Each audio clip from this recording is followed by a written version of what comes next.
안녕하세요. 사랑하는 나그네 교회 교회 여러분, 그리고 하나님의 말씀을 같이 즐겁게 읽어가는 그리스도 안의 형제 자매된 교회 여러분. 오늘은 창세기 20장을 함께 읽어가도록 하겠습니다.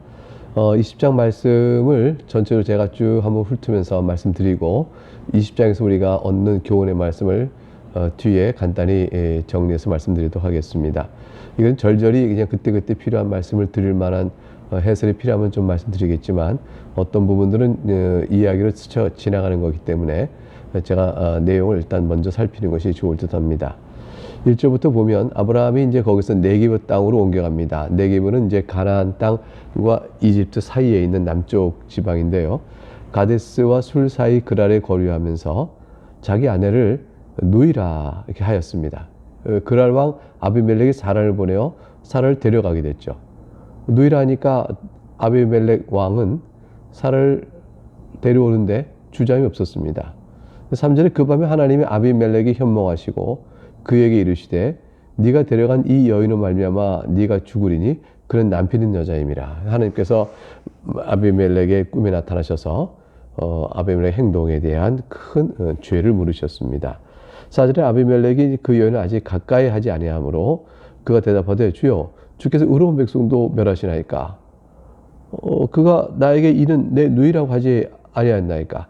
그 여인도 또한 내 오라비라고 하였사오니 나는 온전한 마음과 깨끗한 손으로 이렇게 하였나이다. 제가 남의 아내를 강탈한 것이 아닙니다. 6절 하나님이 꿈에 또 그에게 이르시되 네가 온전한 마음으로 이렇게 한 줄 나도 알았으므로. 하나님께서 모르실 리가 없죠. 너를 막아 내게 범죄하지 아니하게 하였나니 그냥 너를 막은 것이다. 너를 위한 것이다 그랬어요. 그리고 여인에게 가까이 하지 못하게 함이 이 때문이라. 하나님께서 그 아비멜렉의 행동에 제한을 두셨습니다. 이제 그 사람의 아내를 돌려보내라. 그러니 이제 돌려보내라. 그는 선지자라.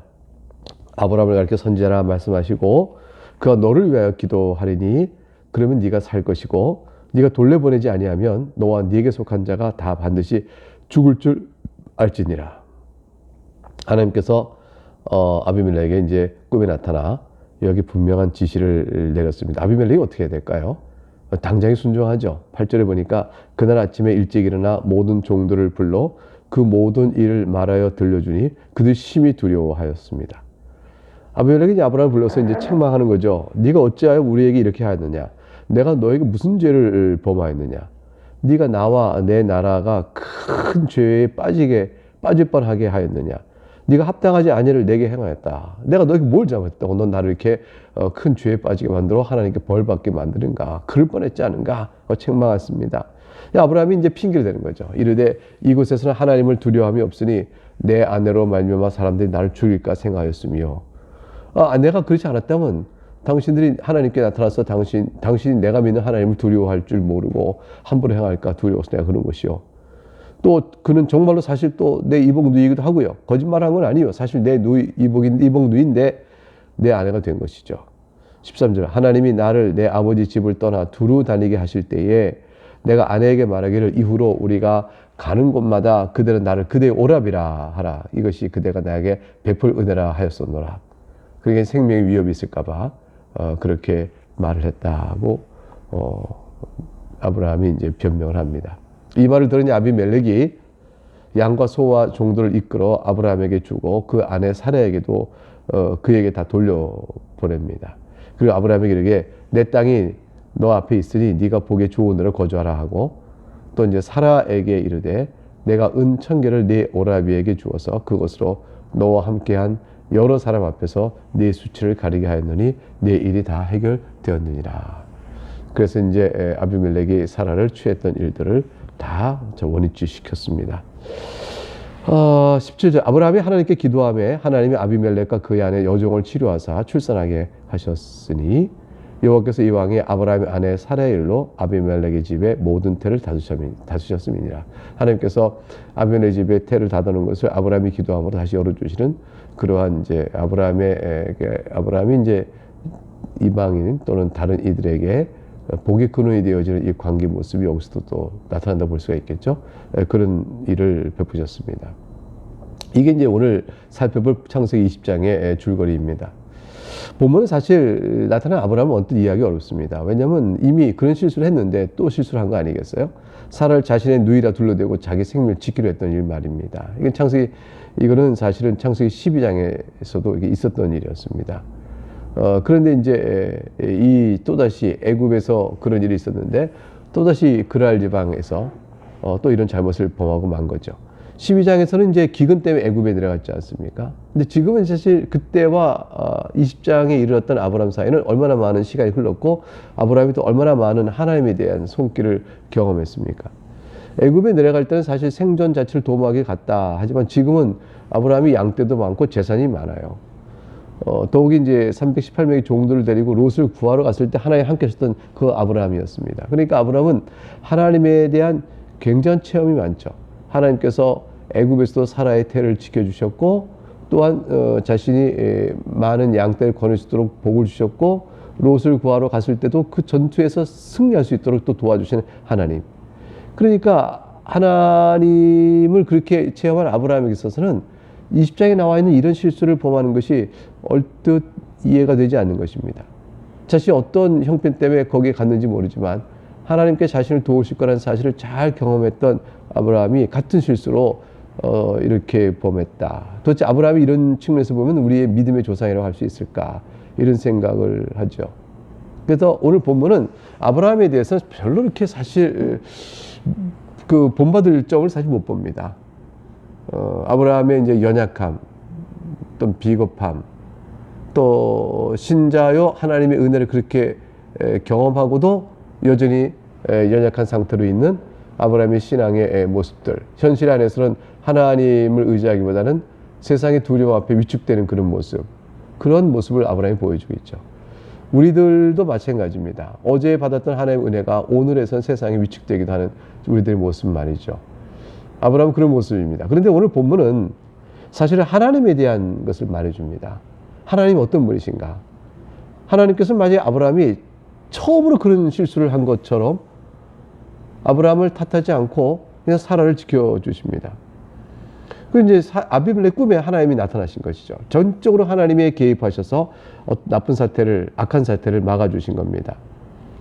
하나님의 은혜는 사라를 다시 아브라함에 돌려주는 그 보호하심을만으로 나타나는 것이 아니고 사라 자체를 향할 수도 있었죠. 사라를 깨끗하고 순전하게 보존해 주셨어요. 그래서 아브라함과 사라 사이에 약속의 자녀 이삭이 나올 것이다. 이렇게 말씀하신 그 내용을, 그 약속을 성취하시기 위해서 사라를 깨끗이 보존하셨습니다. 이게 하나님의 은혜입니다. 이러한 하나님의 손길은 우리가 믿는 하나님이 어떤 분이신가? 아브라함이 또 이 일을 통해서 하나님에 대하여 고백하는 그 신앙의 내용은 어떻게 되는 것인가? 중요한 교훈들을 말씀해 주죠.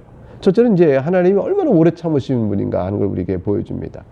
하나님이 거듭된 미련함에도 불구하고 또 세상에 위축돼 가는 실수에도 불구하고 하나님께서는 아브라함의 실수를 분노로 다스리지 아니하시고 마치 처음으로 겪는 일인 양 그 일을 보호해 주셨습니다. 그러니까 하나님의 이건 신실하심을 말해주는 거죠. 아브라함에게 맺었던 그 언약을 성취하시기 위해서 하나님께서는 아브라함의 실수와 어리석음에도 불구하고 끝까지 그 약속을 스스로 이루어 가시는 것이에요. 아브라함의 허물을 덮고 실수를 다시 이러한 악을 막아주시고 손길을 대셔서 결국은 하나님께서 스스로 말씀하신 언약을 지켜가시는 신실함을 나타내 보십니다. 하나님께서 이제 공의로우신 분이라는 사실도 알 수 있죠. 아비멜렉이 여기서 어떻게 잘못이 없는 자, 무죄한 자를 벌하시랍니까? 라고 물었을 때 이방인이요, 그 하나님의 자녀는 아니지만 율법이 없는 자에겐 또 양심 율법 된다 해서 바르게 살고자 하는 자에게 하나님께 죄를 묻지 아니하십니다. 그러니까 하나님께서 내가 너가 그런 줄 안다라고 말씀하시고, 그래서 하나님께서는 또 여기 공의로우심이 이런 분이라는 사실을 우리가 보여주죠. 그리고 모든 걸 합력할 선을 이루시는 하나님의 은혜로운 손길도 보여주게 됩니다. 이 결과적으로 이렇게 된 것은 아브라함은 자신이 얼마나 미련한가, 연약한가를 다시 한번 깨달았을 거고요. 우리 자신에게 주신 약속을 지켜가시는 이는 하나님이시구나. 사라의 태를 보존하시고 또 사라를 다시 아이를 낳게끔, 이삭을 낳게끔 그 죽은 태와 같은 자를 열어주시는 일 등등등이 다 하나님께서 하시는 일이에요. 그래서 이 모든 일을 하나님께서 아브라함과 사라를 보호하시고 자신이 약속한 바를 지켜가시는 그러한 신실하신 하나님이시다라는 하나님의 은혜로운 섭리를 다시 한번 보게 되어집니다. 그러니 아이러니하게도 하나님께서 이제 아브라함을 그렇게 선지자라고 말씀하세요. 그러가 아브라함이 기도하니 아비멜렉이 태를 열어주시는 일을 벌어집니다. 사실은 아브라함 자신은 아직도 자식이 없죠. 이제 다음 장 내일 볼 21장에 가서야 이제 아브라함이 100세가 되어 아이를 얻게 되는 모습이 나옵니다. 그러니까 아직은 아브라함 자기 자신 약속을 후사가 많을 것이라 약속을 받았지만 자식이 없고 사라의 태도 죽은 것 같은 이런 형편의 노인자가 기도하여 아비멜렉의 집안의 출산의 태를 열어주는 그러한 일들을 보게 되어집니다. 스스로는 자식이 없는 자가 다른 이의 자식의 출산을 위해 기도하였더니 응답이 이루어지는 그런 형태가 되어진 것이죠. 하나님께서 이제 아브라함을 자신의 백성으로 삼으신 것은 결국 이런 내용을 쭉 살펴볼 때 아브라함이 훌륭해서가 아니라는 사실을 우리가 알 수가 있습니다.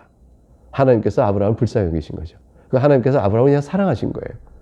아브라함을 사랑하시니 아브라함의 사랑에 의해서 연약한 아브라함은 하나님께서 아브라함을 사랑함으로 인해서 연약한 아브라함은 선지자로 서서 기도하게 되고 기도하게 하신 하나님께서 그 기도를 들으시고 또 아브라함을 선지자로 사용해 나가시는 것이죠. 이거 얼마나 놀라운 일인지 모릅니다. 하나님께서는 아브라함조차 그냥 택하여 사랑하셨을 뿐이다. 아브라함이 훌륭해서 하나님 사랑받았다 이렇게 생각하면 전혀 안 되겠습니다. 아브라함은 이제 자기가 원하는 만큼 아비멜렉의 영역 안에서 자유를 누리고 거주할 수 있는 권리를 얻게 됐고, 그리고 이제 마음 놓고 사라를 아내로 또 다른 사람들에게 다 알리고 또 해를 받지 않고 살 수 있는 기회를 얻게 되었어요. 그러니까 아브라함이 꾀가 있고 지혜로워서 이렇게 된 일이 아니죠. 이렇게 된 일을 하나님께서는 결과적으로 아브라함의 어리석음을 선한 것을 갚아서 그 손길로 말미암아 아브라함은 마음 놓고 사라를 아내라 하며 살 수 있는 결과를 얻게 되어진 것입니다. 하나님의 보호하심과 그 신실함이 얼마나 놀라운가를 아브라함은 이번 사태를 통해서도 한번 깊이 깨닫게 될 것입니다. 결국 이제 무엇을 오늘 본문을 통해서 생각하냐면 여러분 이 본문을 읽어가면서 사람이 제 아무리 하나님을 많이 경험하고 체험했다 해도 하나님의 부딪힌 은혜가 아니면 인간은 금방 연약해서 그 어제의 그 훌륭한 신앙의 고백을 오늘 다 까먹고 그렇게 지나가기도 한다는 것입니다. 우린 날마다 하나님의 은혜로 사는 자고 오늘 우리가 신앙인이요 또 어떠한 그 하나님의 일하심이요 또 은혜 가운데 있다 서 있으면 그 은혜 가운데 서 있는 우리의 모습 자체가 날마다 부으시는 하나님의 손길, 자애로운 손길, 용서의 손길, 우리를 사랑하시는 손길, 그걸로 인해서 되어지는 것이라는 것이죠. 그래서 우리가 날마다 말씀을 읽고 날마다 기도하고 날마다 은혜를 구하는 그러한 삶이 우리에게 필요한 것이죠. 매일의 경건 생활, 오늘 이렇게 여러분 이 말씀을 같이 읽어가는 이 짧은 시간 동안에 여러분의 이 성실한 이렇게 노력도 하나님께서 여러분 붙들어 주시는 은혜의 길인 것입니다. 이렇게 되는 것 자체가 하나님께 우리를 사랑하여 베푸시는 손길인 줄 알게 되겠습니다. 하나님께서는 자기 백성을 향해서 참 오래 참으세요. 그리고 우리의 연약함을 다 참으세요. 하나님께서 우리의 연약함을 참아주지 아니하시면 우리가 어떻게 주 앞에 설 수 있겠습니까? 오래 참으시는 하나님, 그리고 그 인내 하나님 오래 참으신 가운데서 약속하신 언약을 신실하게 지켜가신 하나님, 그 하나님을 우리가 높이 찬송하는 그 은혜의 깨달음과 각성과 찬양이 있어야 되겠습니다. 오늘 이 말씀을 통해서 반복된 아브라함의 실수, 그러나 그 모든 것을 또 합력할 선을 바꾸시는 하나님의 손길, 그리고 그걸 통해서 약속하신 바를 이루어가시는 하나님의 신실하심, 그 모든 것들을 다시 한번 기억하면서 여러분 삶 속에서도 우리의 허물과 어리석음을 반복하지만 오래 참고 우리를 사랑하시는 하나님, 그리스도 안에 있는 형제 자매들의 우리 모두가 다 그리스도 안에서 하나님을 찬송하는 그러한 믿음의 몸에 있기를 바라는 것입니다. 힘을 내시고 하나님의 사랑을 굳게 믿고 오늘도 주님께 감사함으로 그의 뜻을 생각하며 살아가는 우리 모두 될 수 있기를 주의 이름으로 축복합니다. 오늘 여기까지 읽겠습니다. 내일 뵙겠습니다. 샬롬.